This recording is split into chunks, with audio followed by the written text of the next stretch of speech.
Mira didn't know that the quiet security guard stationed by the ballroom's gilded entrance was the most powerful alpha in North America.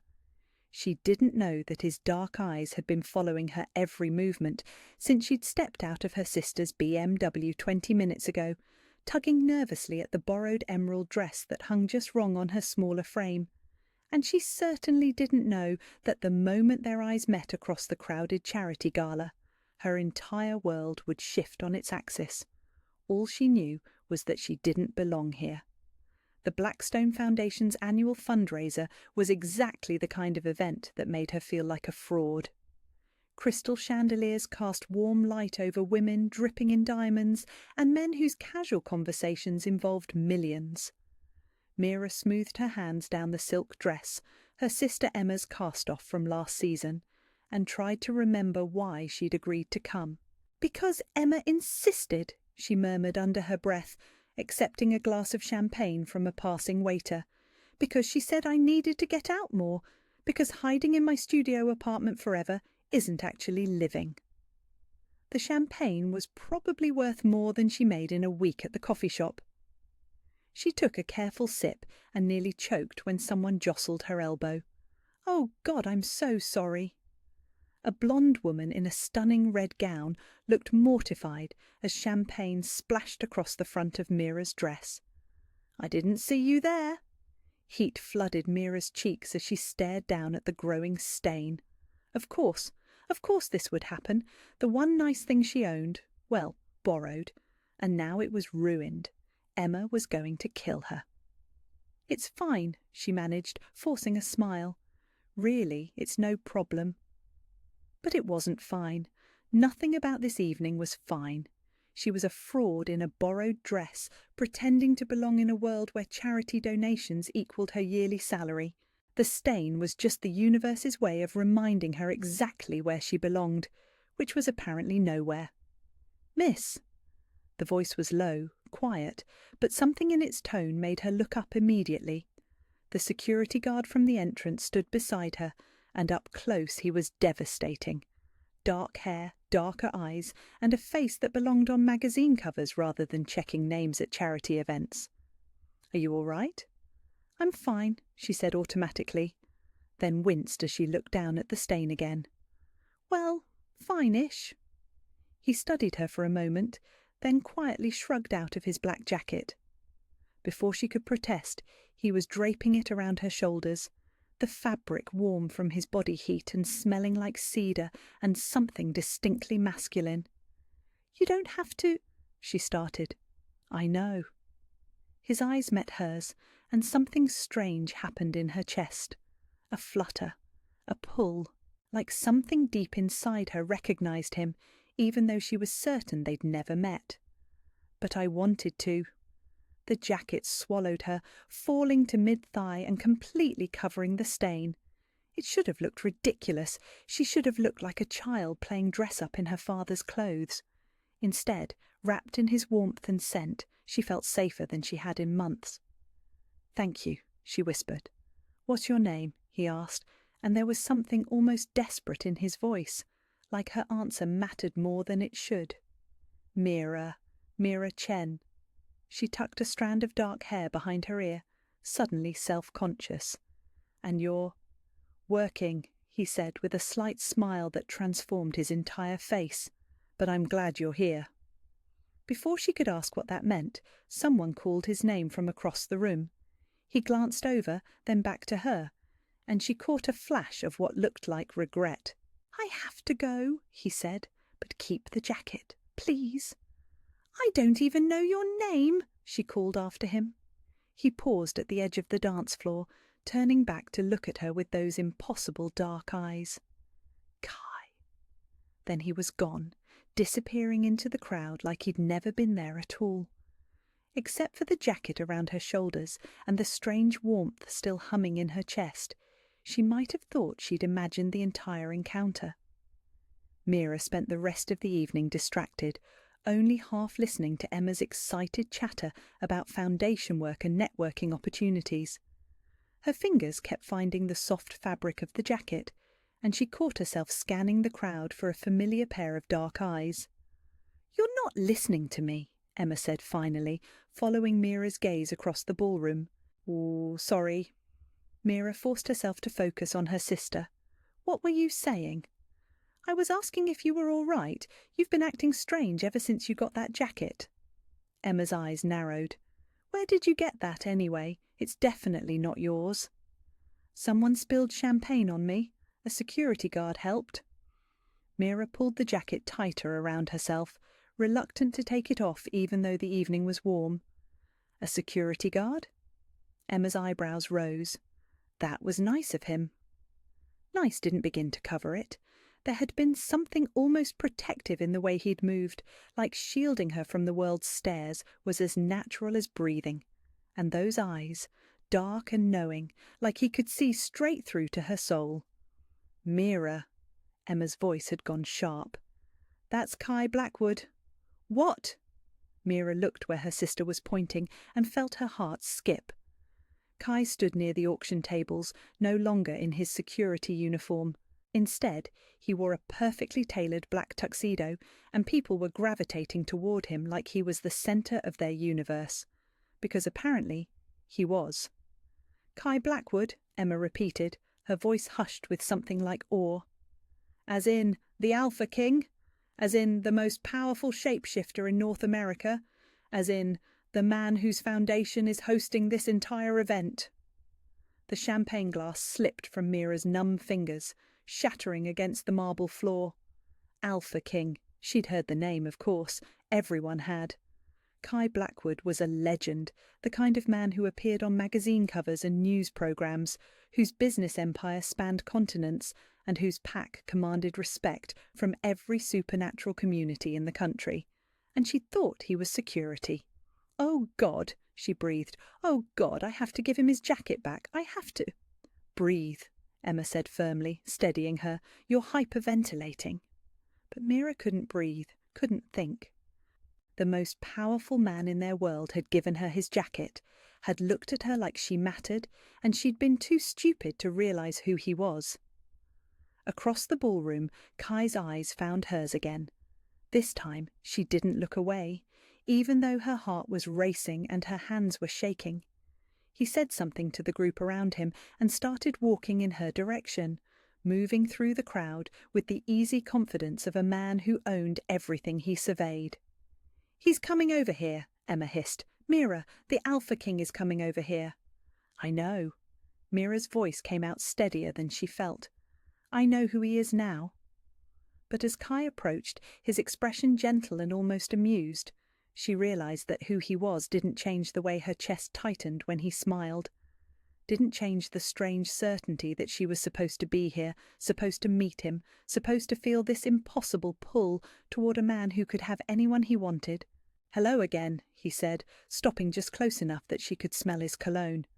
"Having a good evening?" She swallowed hard, hyper-aware of the stares they were attracting. "I didn't know. Who you were, I mean. If I had known—" "You would have what?" His head tilted slightly, like he was genuinely curious. "Acted differently? Spoken differently?" "I wouldn't have let you give me your jacket." "Good," he said simply, "because I wanted to help you, not the woman you think you should be around me." The words hit her like a physical blow, gentle and devastating all at once. Emma made a soft sound beside her that might have been surprise or might have been understanding, but Mira barely heard it. "I should give this back," she said, starting to shrug out of the jacket. "No." His hand caught her wrist, fingers warm against her skin. The contact sent heat racing up her arm, spreading through her chest and settling somewhere behind her sternum like a second heartbeat. "Keep it, please." "But, Mira." The way he said her name made something deep inside her chest pull tight. "Keep it." She nodded, unable to speak around the sudden thickness in her throat.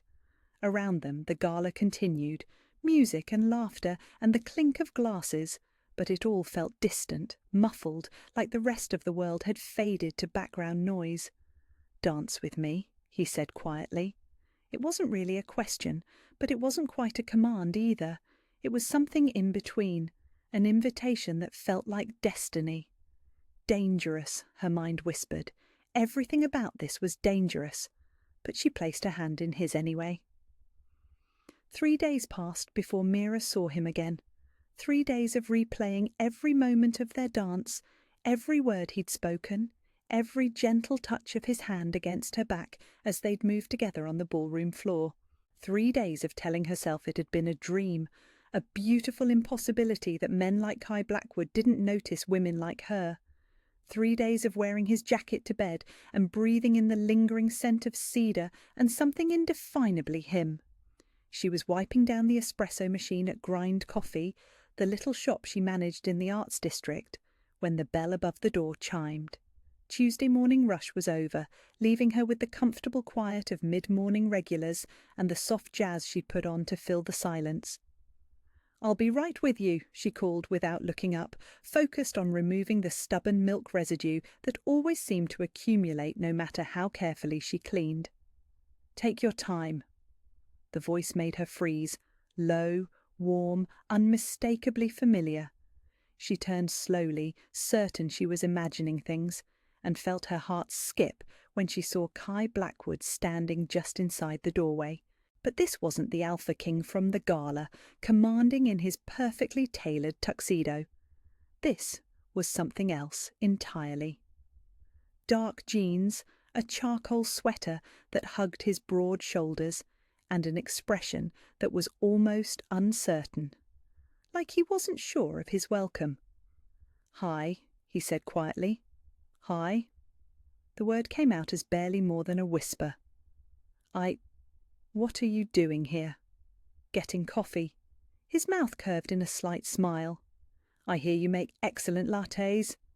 She blinked at him, her mind struggling to process the surreal reality of the Alpha King standing in her coffee shop, looking like any other impossibly attractive customer, except for his eyes, those dark eyes that seemed to see straight through her, that made her feel like she was the only person in the world. "Right," she said finally, shaking herself into motion. "Coffee. What would you like?" "Whatever you recommend." She busied herself with the familiar ritual of grinding beans and steaming milk, hyper-aware of his presence as he settled into one of the mismatched armchairs near the window. Her hands were steadier than she'd expected, muscle memory taking over while her mind raced. Why was he here? How had he found her? And why did seeing him again make something deep in her chest uncurl with relief, like she'd been holding her breath for 3 days and could finally exhale? "Here." She set the mug on the small table beside his chair, proud that her voice came out steady. "Vanilla lavender latte. It's my favourite." "Thank you." His fingers brushed hers as he took the mug, and that same electric warmth from the gala shot through her. "Sit with me." She glanced around the shop. 2 regulars at corner tables, both lost in their laptops. No one who needed immediate attention. No reason to refuse except for the voice in her head that kept insisting this couldn't be real. "Okay," she said, settling into the chair across from him. He took a sip of the latte and made a soft sound of appreciation. "This is incredible." "Thanks." She tucked her hands under her thighs to keep from fidgeting. "So, how did you know where I worked?" "I asked your sister." "You asked Emma?" Her voice pitched higher. "When? How do you even know Emma?"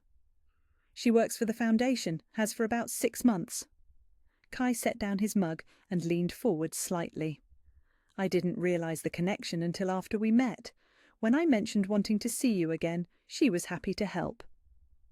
The words sent warmth spiraling through her chest. He'd wanted to see her again, had actively sought her out. "She didn't tell me." "I asked her not to. I wasn't sure." He paused, running a hand through his dark hair. "I wasn't sure you'd want to see me, once you knew who I was." The uncertainty in his voice undid something inside her. This was the Alpha King, the most powerful man in their world, and he was worried she might not want to see him. "Why wouldn't I want to see you?" "Because I lied to you." His eyes met hers, direct and unflinching. "At the gala. When you asked what I did, I said I was working security." "You were working security?" "I was testing my security team, making sure they were actually doing their jobs instead of getting distracted by the party." A smile tugged at the corner of his mouth. "I do it every year. Most years, no one notices me at all. But this year was different. This year, someone spilled champagne on a beautiful woman in a borrowed dress, and I couldn't stay away." The smile faded, replaced by something more intense. "This year, I met you." The words hit her like a physical blow, gentle and devastating. She stared at him, this impossible man who seemed determined to turn her world upside down with casual honesty and devastating kindness. "I don't understand," she whispered. "What don't you understand? This, any of this?" She gestured helplessly between them.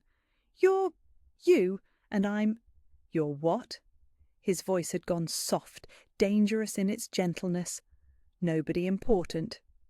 The words hung in the air between them, and she immediately wished she could take them back. But it was the truth, wasn't it? She was a divorced coffee shop manager who lived in a studio apartment and wore her sister's cast-offs to charity galas. What could someone like Kai Blackwood possibly want with someone like her?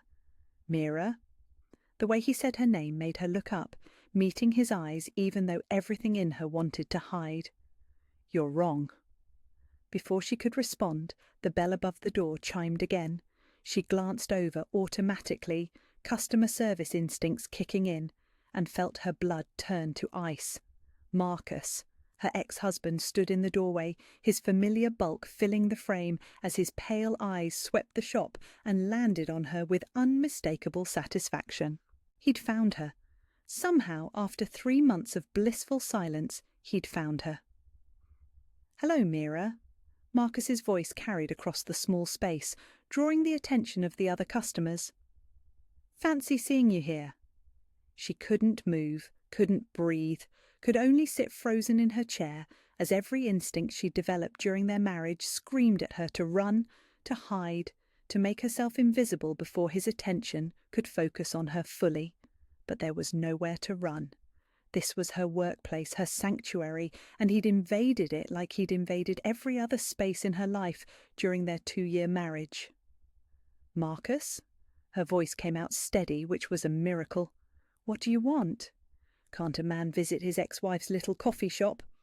He stepped further inside, and she caught the subtle way Kai shifted in his chair, attention suddenly laser-focused on the new arrival.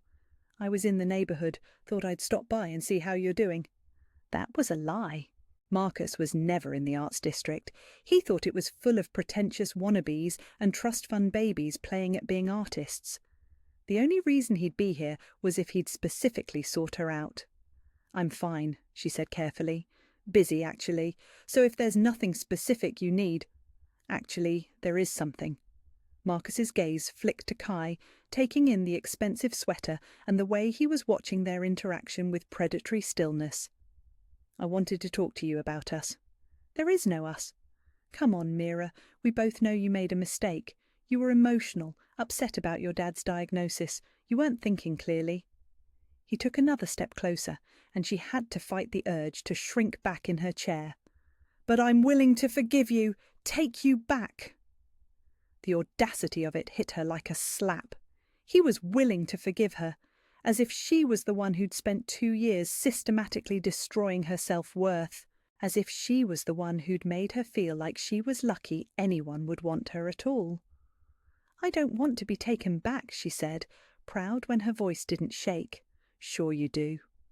Marcus smiled, the same patronizing expression that used to make her feel like she was losing her mind.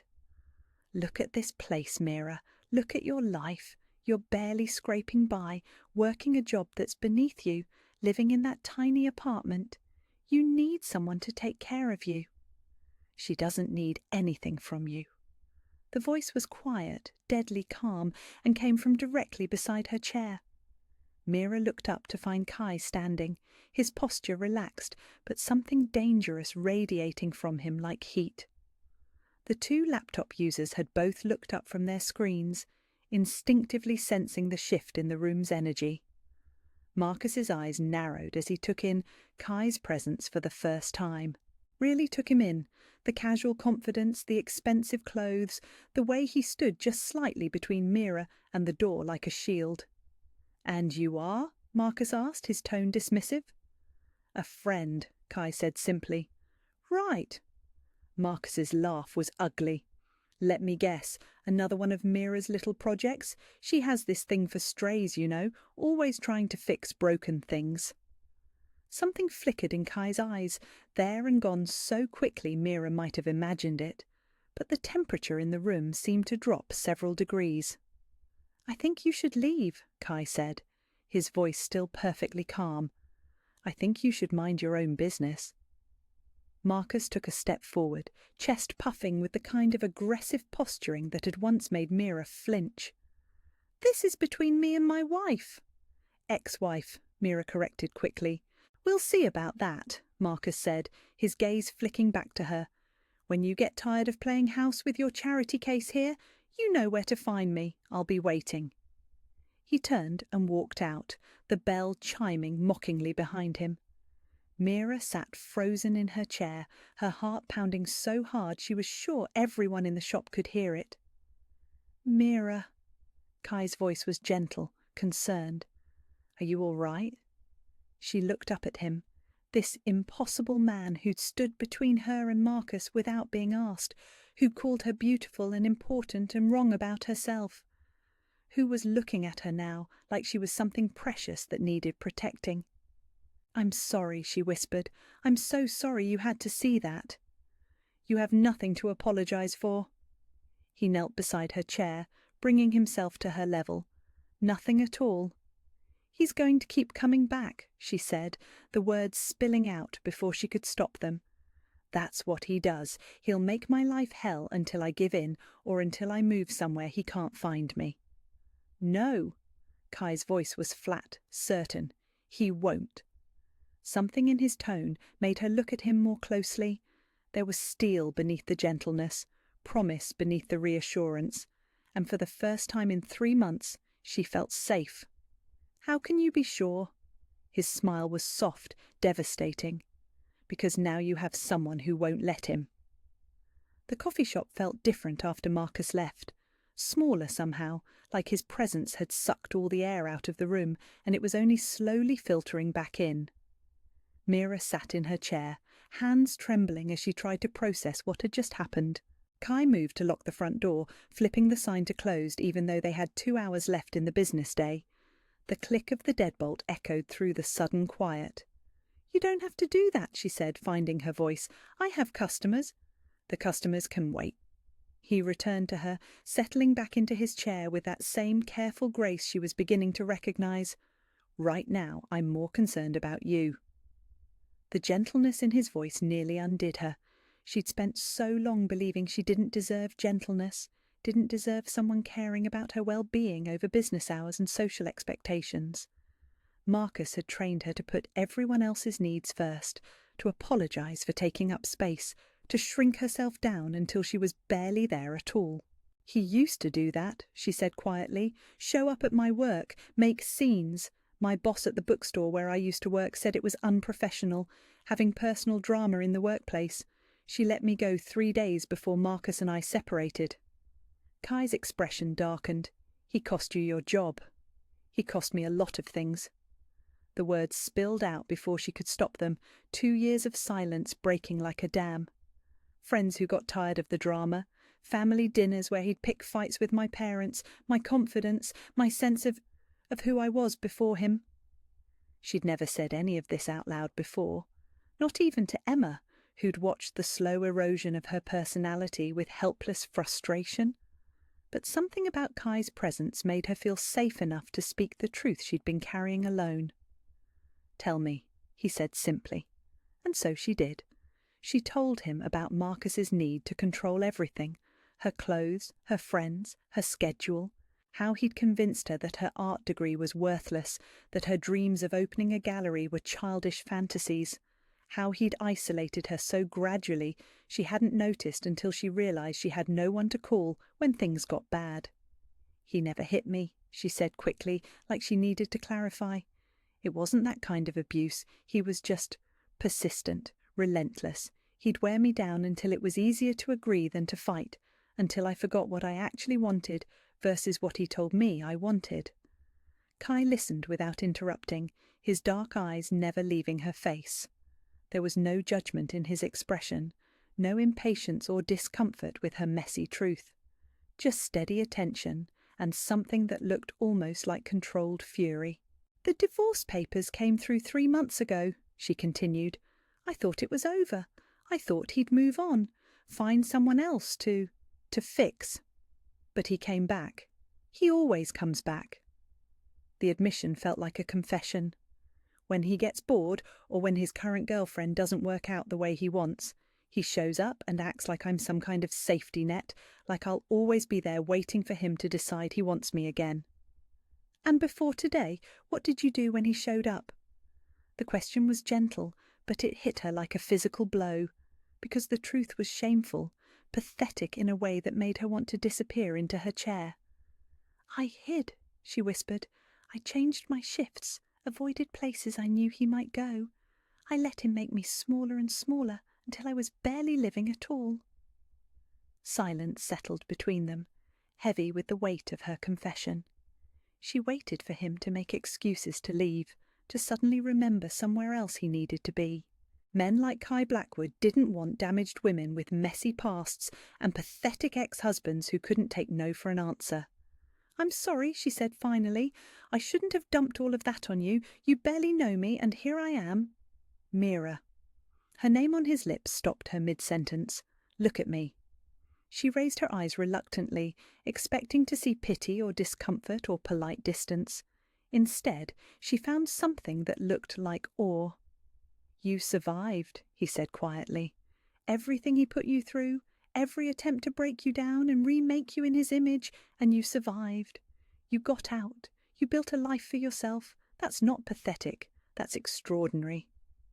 Tears pricked at her eyes, hot and unexpected. No one had ever called her extraordinary before, certainly not for leaving Marcus, which had felt less like courage and more like finally giving in to exhaustion. "I don't feel extraordinary," she admitted. "I feel scared and small and like I'm always waiting for the other shoe to drop." "That's trauma," Kai said, and there was something raw in his voice, like he understood from experience. "It's not who you are. It's what was done to you." The distinction hit her like a revelation. What was done to her, not who she was. She'd carried Marcus's voice in her head for so long, his assessment of her worth, that she'd forgotten there was a difference. "How do you know so much about trauma?" she asked. Kai was quiet for so long she thought he wouldn't answer. Then he leaned forward, elbows on his knees, and when he spoke, his voice was barely above a whisper. "My father was what your people would call old school," he said. "Alphas were meant to dominate, to control, to never show weakness. When my mother died when I was 12, he decided grief was weakness. Mourning her was weakness. Missing her was weakness." Something cold settled in Mira's chest. "What did he do?" "He tried to beat it out of me." Kai's smile was sharp, bitter. "Every time I cried, every time I mentioned her name, every time he caught me looking at her pictures, he said he was making me strong, teaching me what it meant to be an alpha." "Jesus," she breathed. "It took me years to understand that strength isn't the absence of feeling. It's feeling everything and choosing to keep going anyway." His eyes met hers, dark and infinitely gentle. "You felt everything Marcus put you through, and you chose to leave. You chose yourself. That's the bravest thing I've ever heard." The tears came then, quiet and cleansing, washing away months of shame and self-doubt. Kai reached across the small space between their chairs and took her hand, his fingers warm and steady against her skin. The moment their palms connected, something extraordinary happened.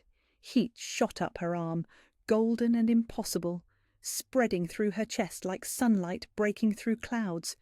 It was the same sensation from the gala, but stronger now, more insistent, like every cell in her body was recognizing something it had been searching for without knowing what it was looking for. Kai went perfectly still, his eyes widening. "Do you feel that?" "What is it?" she whispered. "The bond?" His voice was rough, amazed. The mating bond. Mira had heard of bonding, of course. Everyone had. The supernatural world's version of soulmates, the mystical connection that supposedly linked compatible shifters for life. But she was human. Humans didn't bond. That's impossible, she said. I'm not... You're not a shifter, he finished. I know, it shouldn't be possible, but it's happening. The golden warmth pulsed between them, undeniable and perfect, like coming home to a place she'd never been, but had always been meant to find. I don't understand, she said, but she didn't pull her hand away, couldn't bring herself to break the connection that felt more real than anything she'd ever experienced. Neither do I. Kai's thumb brushed across her knuckles, sending fresh waves of warmth through her system. But I know what I feel. I know that when I saw you at the gala, everything in me went quiet for the first time in years. I know that when your ex-husband walked in here and looked at you like he owned you, I wanted to tear him apart with my bare hands. The possessiveness in his voice should have scared her. After Marcus, after 2 years of being treated like property, she should have run from any hint of claiming behaviour. Instead, it made her feel safe. This is crazy, she said, probably. His smile was soft, devastating. Does that change how it feels? She considered lying, protecting herself, maintaining the careful distance she built around her heart. But the golden thread connecting them seemed to pulse with honesty, demanding nothing less than truth. No, she admitted, it feels right, impossible, but right. Then maybe impossible is exactly what we both need. The words hung between them, heavy with promise and potential. Mira felt herself standing on the edge of something vast and terrifying and wonderful, knowing that stepping forward would change everything. What happens now? She asked. Kai's smile widened, real joy breaking across his face like sunrise. Now we figure it out together, if you want to. I want to, she said, and meant it more than she'd meant anything in years. But I'm scared. Of the bond. Of hoping, she whispered. Of believing this could be real and then having it taken away. Kai lifted their joined hands, pressing a soft kiss to her knuckles that sent electricity racing through her entire system. I can't promise it won't be complicated, he said against her skin. I can't promise there won't be challenges or politics or people who think a human has no business being mated to an alpha. But I can promise you this, no one will ever take you away from me. Not your ex-husband, not my pack, not anyone. The fierce certainty in his voice broke something open inside her chest, some last wall she'd built around her heart crumbling to dust. Okay, she said. Okay? I'm in. She squeezed his hand, feeling the bond pulse between them like a living thing. Whatever this is, whatever it means, I'm in. His answering smile was blinding. There's something else you should know, he said, thumb still tracing patterns on her skin. About mates. What? I'm going to want to protect you. It's instinctive, biological. There will be times when my wolf is going to demand that I keep you safe, even when logic says you can handle things yourself. The words should have triggered every warning bell Marcus had installed in her psyche, but they didn't, because there was a difference between Marcus's need to control and Kai's need to protect, and somehow her battered heart could tell the difference. As long as you remember that I get to choose too, she said. I'm not a possession to be protected. I'm a person who happens to be your mate. Yes, he said simply, you are. The acceptance in his voice, the lack of argument or negotiation, told her everything she needed to know. This man would protect her, but he wouldn't try to cage her, would cherish her, but wouldn't try to own her. For the first time in longer than she could remember, Mira felt like she could breathe. 2 weeks that followed were a strange rhythm of discovery and quiet joy. Kai came to the coffee shop every morning, sometimes in expensive suits before business meetings, sometimes in casual clothes that made him look younger and infinitely more approachable. They talked about everything and nothing: her love of obscure literary fiction, his complicated relationship with pack politics, the way the bond between them grew stronger with every shared glance and accidental touch. Mira learned that the Alpha King had a weakness for terrible romantic comedies and made pancakes that were somehow both burnt and undercooked. Kai discovered that his mate had a laugh that could light up entire rooms and a stubborn streak a mile wide when it came to paying for her own coffee. "You realise I could buy this entire building," he said one Thursday morning, watching her count exact change from her tip jar. "You realise I don't care," she replied, sliding the money across the counter with a smile that made something in his chest pull tight. They were careful with each other, dancing around the intensity of what they'd discovered, but every day brought them closer, the golden thread between them strengthening until Mira could feel Kai's presence like a warm weight in her chest, even when he wasn't there. Which was why she knew something was wrong the moment she walked into Stellino's that Friday evening. The restaurant was exactly the kind of place she'd never have chosen for herself: white tablecloths and crystal stemware, and prices that made her wince even though Kai had insisted on treating. But he'd wanted somewhere special for what he'd mysteriously called an important conversation, and she'd been too curious to argue. Now, standing in the elegant dining room in her one good black dress, she felt the familiar sensation of not belonging. Except this time she had Kai beside her, devastatingly handsome in a dark suit, his hand warm and steady at the small of her back. "Table for two under Blackwood," he told the hostess, whose eyes widened with recognition. "Of course, Mr. Blackwood. Right this way." They were seated at a corner table with an excellent view of the dining room, which was how Mira spotted Marcus the moment he walked in.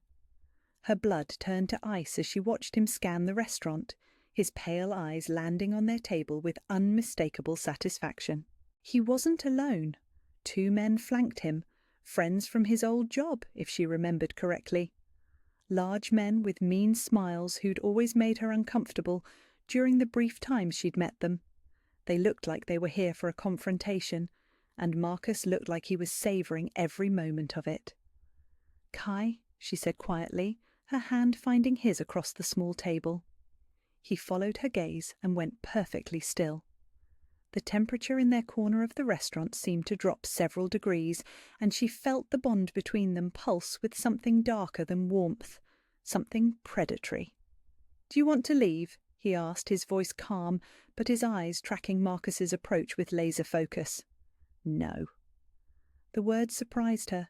2 weeks ago she would have run, would have hidden in the bathroom or made excuses to escape before Marcus could corner her, but something had changed. She was tired of running, tired of letting him dictate where she could go and what she could do. "I want to stay." Kai's smile was sharp, proud. "Good." Marcus reached their table with his entourage, stopping just close enough to invade their personal space without quite causing a scene. Yet. "Well, well," Marcus said, his voice carrying just loud enough to turn heads at neighbouring tables. "If it isn't my ex-wife playing dress-up again." The casual cruelty of it hit exactly as intended, designed to make her feel small and ashamed and out of place. Mira felt the old familiar urge to apologize, to shrink down and make herself invisible. Instead, she lifted her chin and met his eyes directly. "Marcus," she said coolly, "still making scenes in restaurants, I see." His smile faltered slightly, thrown by her refusal to cower. Behind him, his friends shifted restlessly, clearly hoping for more of a show. "I see you're still collecting strays," Marcus said, his gaze flicking dismissively to Kai, "although this one's certainly an upgrade from your usual charity cases." Mira felt Kai go absolutely motionless beside her, and something in the air around them changed. The bond between them hummed with controlled fury, and she realized that Marcus had just made a very dangerous mistake. "I'd be careful what you say next," Kai said quietly. His voice was perfectly polite, perfectly calm, and somehow more terrifying than any shout could have been.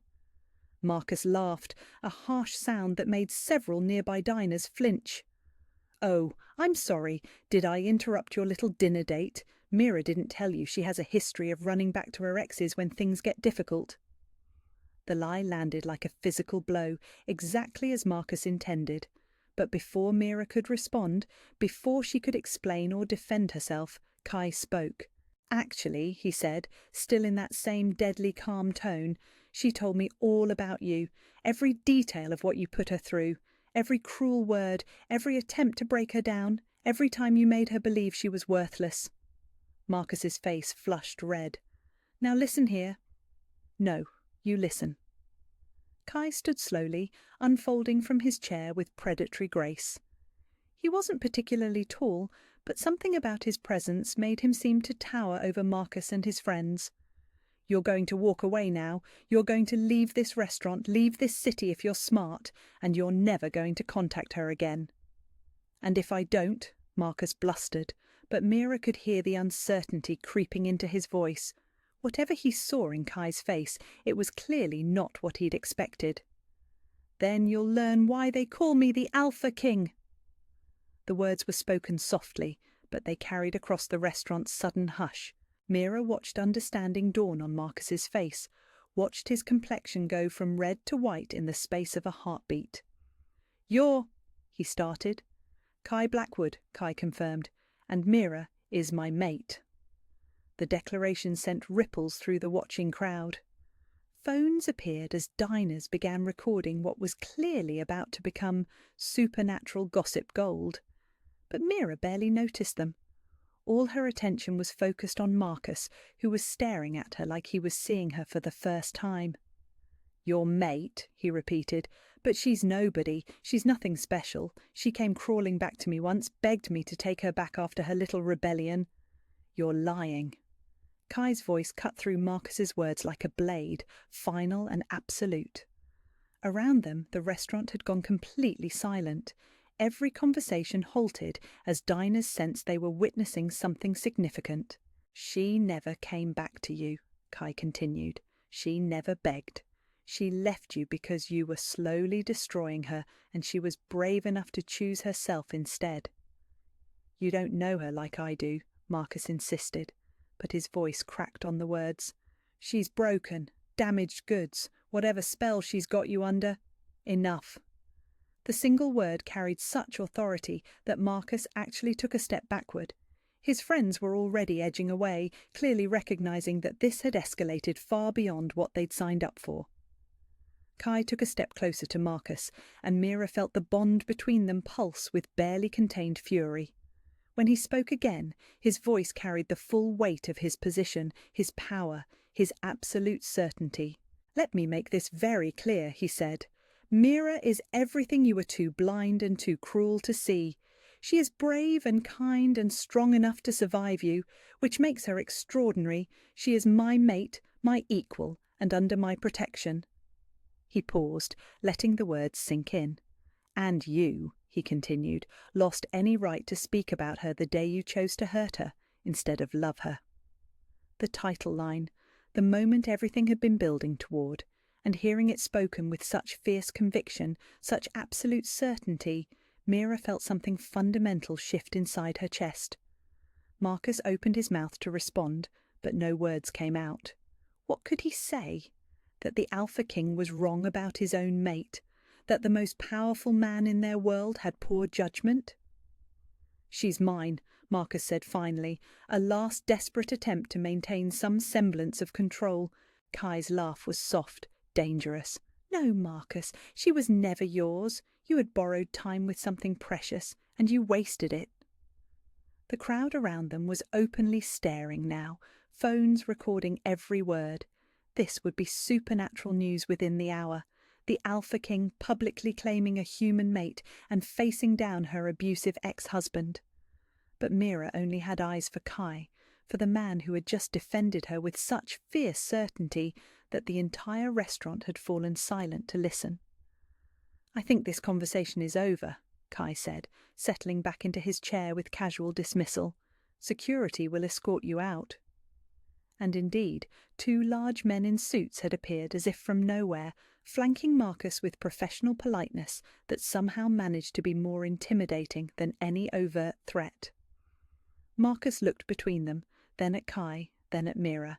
His face cycled through a dozen expressions: rage, disbelief, something that might have been fear. "This isn't over," he said finally. "Yes," Kai replied calmly, "it is." Security moved then, not roughly but with clear intent. Marcus found himself being guided toward the exit, his friends trailing behind with obvious relief. The entire restaurant watched them go, a collective exhale following their departure. Slowly, conversation resumed.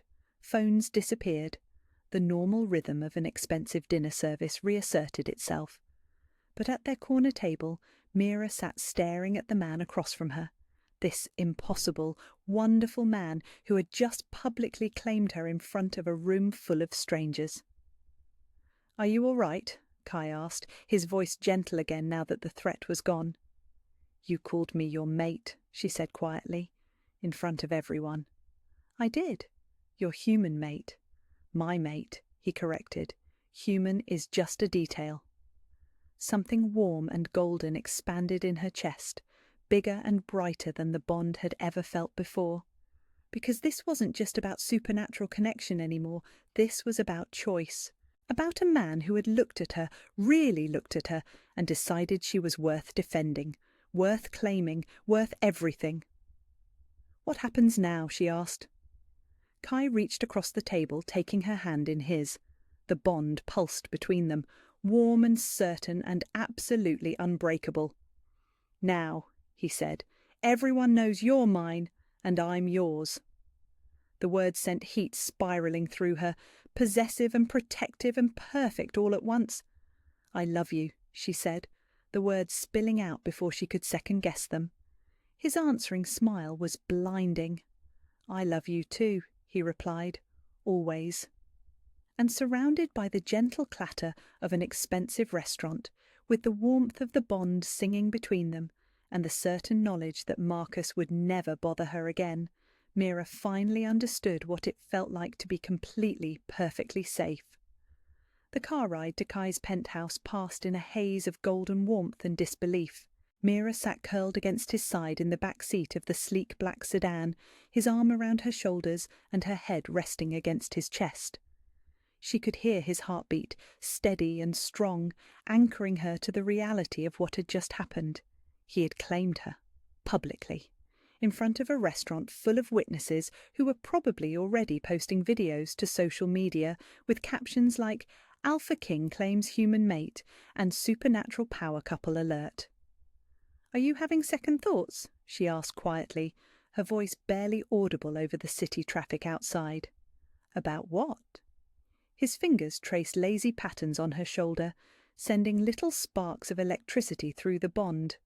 "About claiming me in public like that, about telling everyone I'm your mate when you could have—" She trailed off, not sure how to finish the sentence. "When I could have what? Kept you secret? Pretended you didn't matter?" His voice carried gentle incredulity. "Mira, love, you're my mate. That's not something I would ever hide." The endearment hit her like a physical caress, warm and possessive and perfect.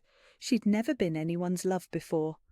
Marcus had called her practical things: honey when he wanted something, babe when he was being casual, nothing at all when he was angry. But love, that was new. That was everything. "What about your pack, the council, everyone who thinks a human can't be mated to an alpha king?" The questions tumbled out, all her insecurities rising to the surface now that the adrenaline was fading. Kai's arm tightened around her, protective and sure. "Let me worry about the politics. Your job is just to be yourself. That's all it's ever been." The certainty in his voice made something tight in her chest finally relax. She was done hiding, done making herself smaller to fit other people's expectations. If the supernatural world had a problem with their bond, that was their problem to solve. "Besides," Kai added, his voice carrying a hint of dark amusement, After tonight, I don't think anyone will question whether you belong with me." The penthouse elevator opened directly into Kai's living space, and Mira's breath caught at the sight. Floor-to-ceiling windows offered a panoramic view of the city lights, and the space itself was both elegant and comfortable. Dark leather furniture, warm wood accents, and artwork that spoke of careful curation rather than expensive decoration for its own sake. "This is beautiful," she said, stepping into the open living area. "It's home," Kai replied, but his eyes were on her, not the space around them. "Or it will be, if you want it to be." The casual way he said it, like sharing his home was as natural as breathing, made her heart skip. She wasn't ready for that conversation yet, wasn't ready to think about leaving her tiny studio apartment and the independent life she'd fought so hard to build. But the offer settled into her chest like a promise, warm and patient and willing to wait until she was ready. "Can I see the view?" she asked, moving toward the windows. The city spread out below them like a glittering tapestry, millions of lights creating patterns in the darkness. She pressed her palms against the cool glass and let herself imagine what it would be like to come home to this every night, to belong somewhere this beautiful, with someone who looked at her like she was the most precious thing in his world. Kai's arms came around her from behind, his chin resting on the top of her head. The bond between them pulsed with contentment, a golden thread of connection that seemed to grow stronger every moment they spent together. "There's something I need to tell you," he said quietly. "What?" She leaned back against his chest, trusting him to support her weight. "Marcus won't be back." Something in his tone made her turn in his arms, studying his face. There was satisfaction there, and a hint of predatory contentment that reminded her exactly what he was beneath the gentle protector persona. "What did you do?" "I made some calls during the car ride. Marcus has been encouraged to relocate to another state, permanently. His friends have been similarly encouraged to forget they ever knew your address." The words should have scared her. The casual way he talked about using his power to solve problems, the implied threat beneath the polite language. But all she felt was relief so profound it made her knees weak. "He's really gone," she whispered. "He's really gone. You're safe, Mira, completely safe." The tears came then, hot and cleansing, washing away 3 months of looking over her shoulder and 2 years of believing she deserved whatever cruelty came her way. Kai held her while she cried, his hands gentle in her hair, his voice a low murmur of comfort and reassurance. "I'm sorry," she said when the tears finally subsided. "I'm getting your shirt all wet." "I don't care about the shirt."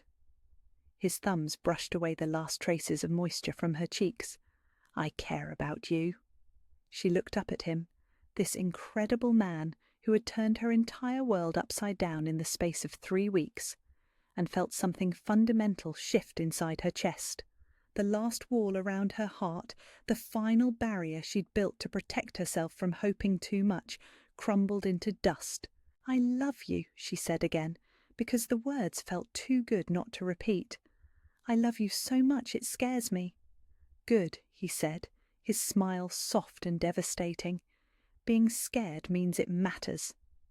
He kissed her then, gentle at first and then deeper as she responded, pouring everything he couldn't say into the connection between them. The bond flared bright and golden, filling every corner of her awareness with warmth and rightness, and the absolute certainty that this was what she'd been missing her entire life. When they finally broke apart, both breathing hard, Mira felt fundamentally changed, not just by the kiss, but by everything. The claiming, the confrontation, the knowledge that someone loved her enough to defend her in front of the world. "What happens now?" she asked, the question becoming a refrain between them. "Now we have time," Kai said, his forehead resting against hers. "Time to figure out how this works, time to build something real together, time to just be." The concept was foreign and wonderful. Time without crisis, without drama, without someone trying to tear them apart. just space to exist together and discover what they could become. "I'd like that," she said. "Good, because I have plans for us." "What kind of plans?" His grin was boyish and beautiful and full of promises she couldn't wait for him to keep. "Lazy Sunday mornings, terrible movie nights, teaching you to cook something that isn't instant ramen, meeting my pack family, planning a future that includes both of us." Each item on his list sent warmth spiraling through her chest. Simple things, domestic things, the kind of ordinary happiness she'd given up believing she could have. "That sounds perfect," she said. "It will be." His certainty was absolute, unshakable. "We will be." Her phone buzzed from her purse, and she glanced at the screen to find a text from Emma. "OMG, did you see the videos? Call me. Are you okay? Is that really the Alpha King?" Mira showed Kai the message, and he laughed, a rich, warm sound that made the bond between them pulse with happiness. "I think the supernatural internet has discovered us," he said. "Are you ready for that? For everyone to know about us?" "Mira." He cupped her face in his hands, forcing her to meet his eyes. "I have been ready for you my entire life. I would shout about you from rooftops if you'd let me." The fierce joy in his voice made her believe him completely. This wasn't a man who would hide her away or treat her like a shameful secret. This was someone who would proudly claim her again and again in front of anyone who dared to question her worth. "Then let's call Emma back," she said. "Let's tell everyone." "Are you sure?" "I'm sure." And she was. For the first time in longer than she could remember, she was absolutely, completely sure. "I want the world to know I'm yours." "And I'm yours," he reminded her, sealing the promise with another kiss that tasted like forever. Outside the floor-to-ceiling windows, the city glittered with possibility. Inside the warm circle of Kai's arms, with the golden bond singing between them, and the certain knowledge that she was loved, truly, fiercely, completely loved. Mira finally understood what it felt like to come home. They called Emma together, perched on Kai's leather couch with his arm around her shoulders and her head tucked against his chest. Emma's delighted shriek when she realized they were together could probably be heard in 3 states, and her rapid-fire questions about the restaurant confrontation made them both laugh until their sides ached. "So this is really happening?" Emma asked when she finally wound down. "You're really mated to the Alpha King?" "It's really happening," Mira confirmed, catching Kai's eye and feeling the bond pulse with shared happiness. "Good," Emma said fiercely. "It's about time someone recognized how amazing you are."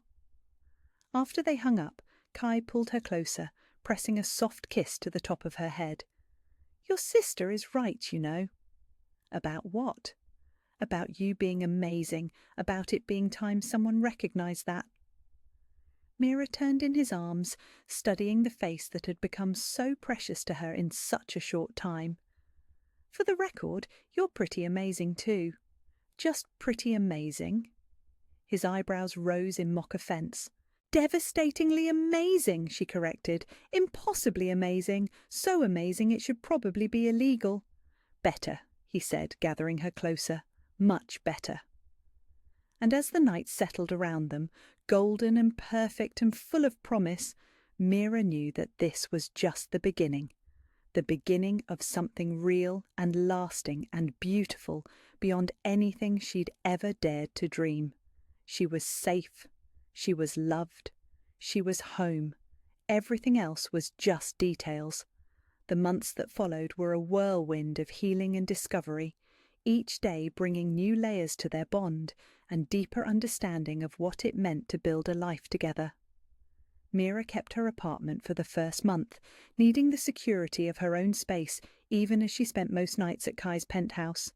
He never pushed, never demanded more than she was ready to give, understanding instinctively that trust for her was something that had to be rebuilt, piece by careful piece.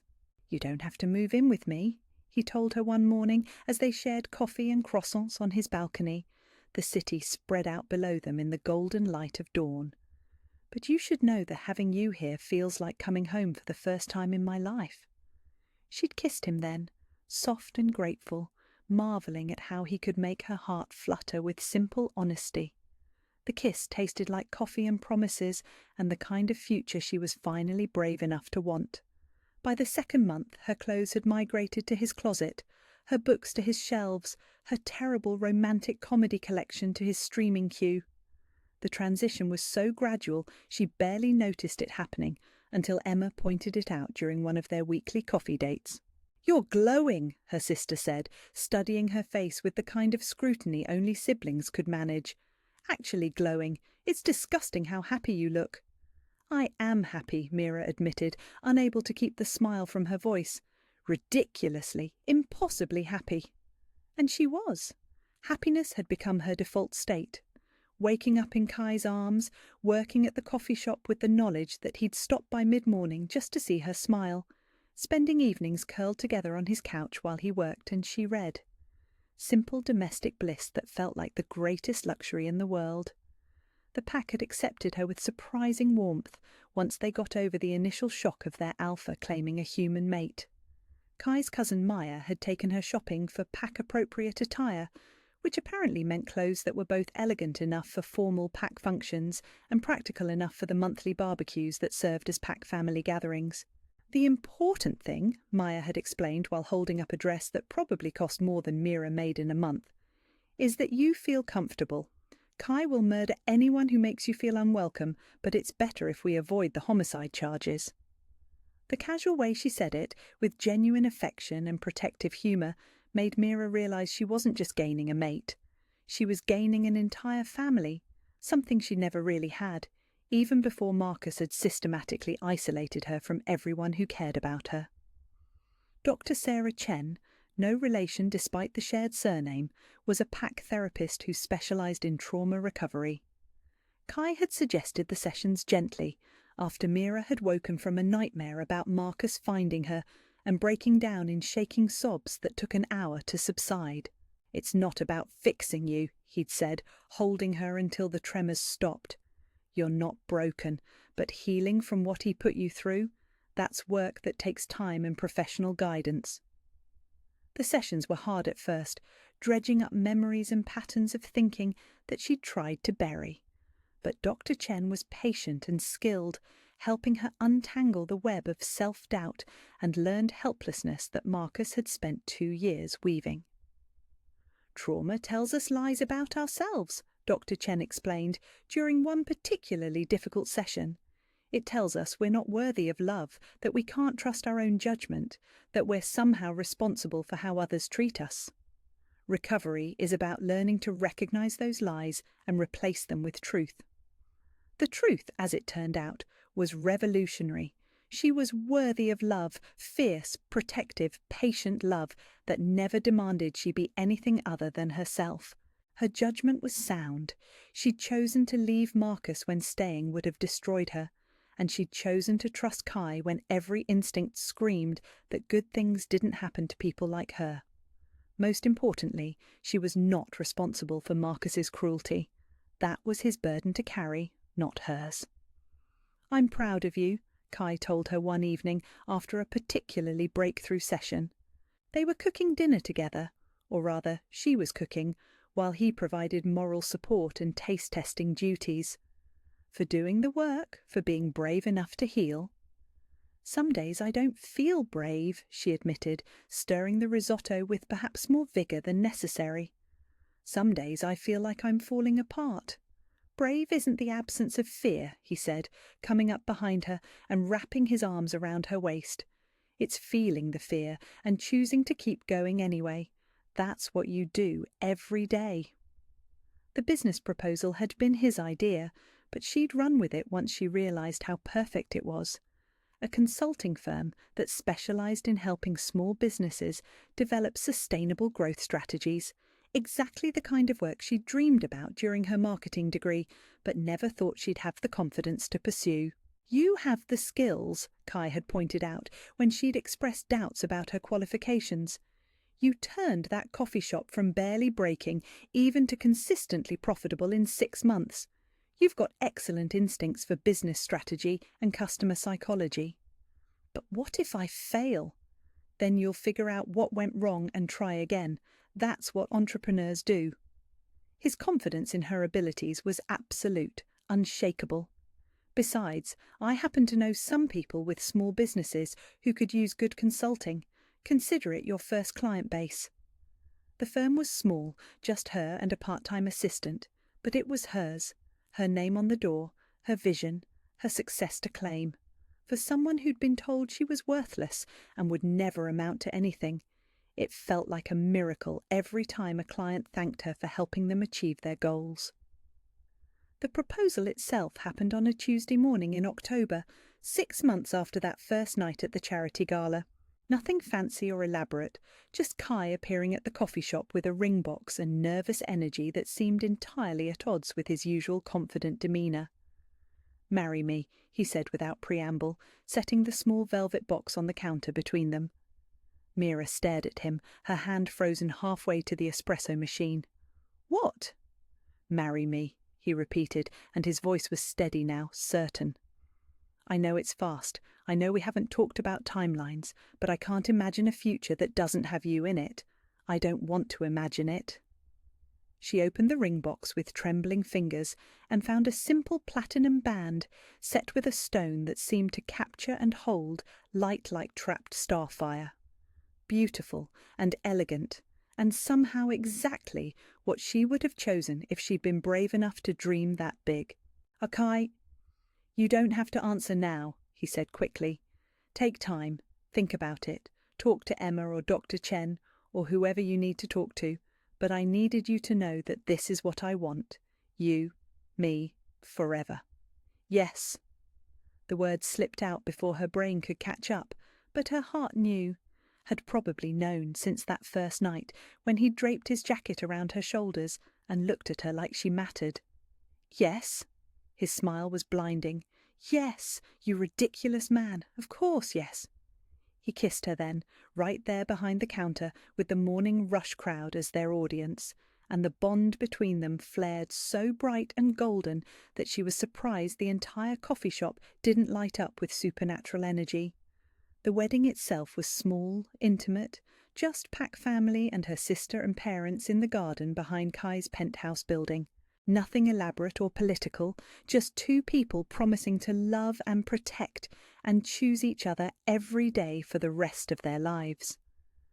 "You look beautiful," Emma whispered as she helped Mira with her veil, a simple piece of antique lace that had belonged to Kai's mother.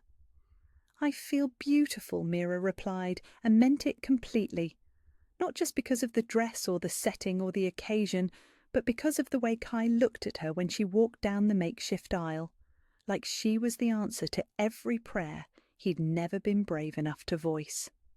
The ceremony was brief, personal vows that made half the pack cry, and a bond blessing that left them both glowing with supernatural energy.